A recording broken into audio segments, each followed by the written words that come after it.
the UN Special Envoy to Yemen has urged the warring sides to avoid further escalation of the conflict in the port city of Hudaydah. Martin Griffiths took to social media to voice his concern over the ongoing battle between Saudi-led forces and Ansarullah fighters, which started earlier today. He said the UN is in contact with both parties to find a resolution and invited them to engage in political dialogue to resolve the crisis. The UN Refugee Agency has also warned about the dire situation in the war-battered country.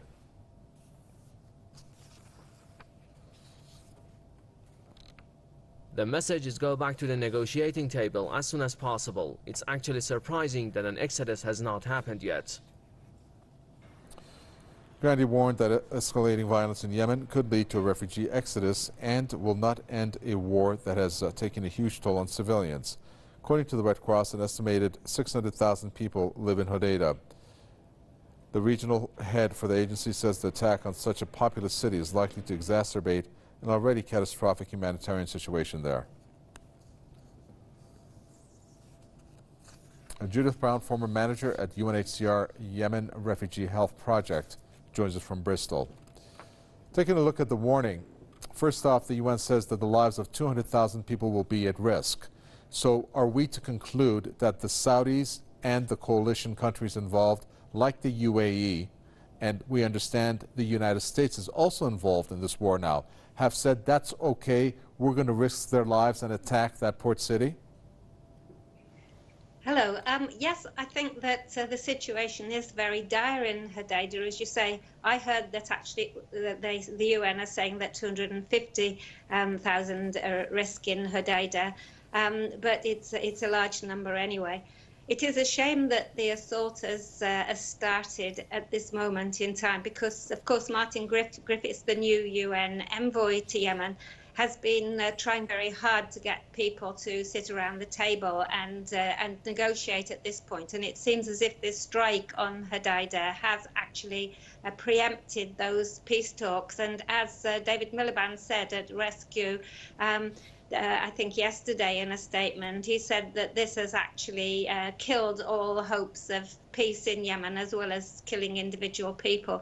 And of course, not only the people who are likely to be directly affected in Hudaydah, who are already the people who are suffering most from lack of food and famine. 70% of the population are undernourished, but it's also going to affect the rest of the northwest and side of Yemen, the old North Yemen, because of course a lot of goods, aid agency goods, come in through Hudaydah port, for example, to Sana'a, the capital.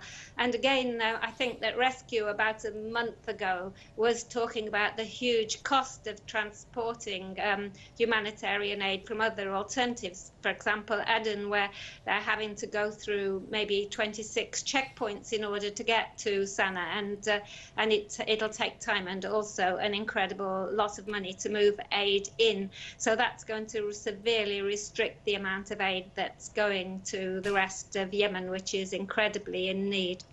So we understand that the infrastructure at Hudaydah is key and vital in order for aid to come through, or goods to come through in general, to reach the rest of the population. This includes medical supplies, I'm assuming, which is why you have these lives to be at risk. So what did they do beforehand? Did they exhaust their options, they, meaning U.S. and Saudi Arabia and the coalition, in order to provide the aid once they made a decision to attack that port city? Because that infrastructure is going to get damaged.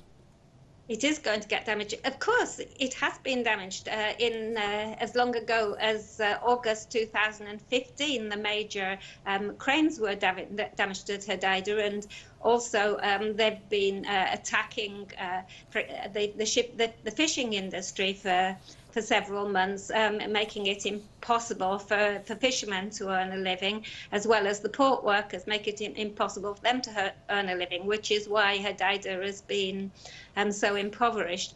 I haven't been party to any negotiations, and I can't say what has been going on exactly to reach this point in time, but I do know that the UN envoy has been trying very hard to actually get some negotiations set up for June, and they haven't happened yet. So it seems to me that it would have been worthwhile to try and get those negotiations underway, although I think that the Houthi negotiators and Saudi negotiators have been talking together in Muscat since January, but why they haven't been able to come to an agreement up to now, I'm not sure.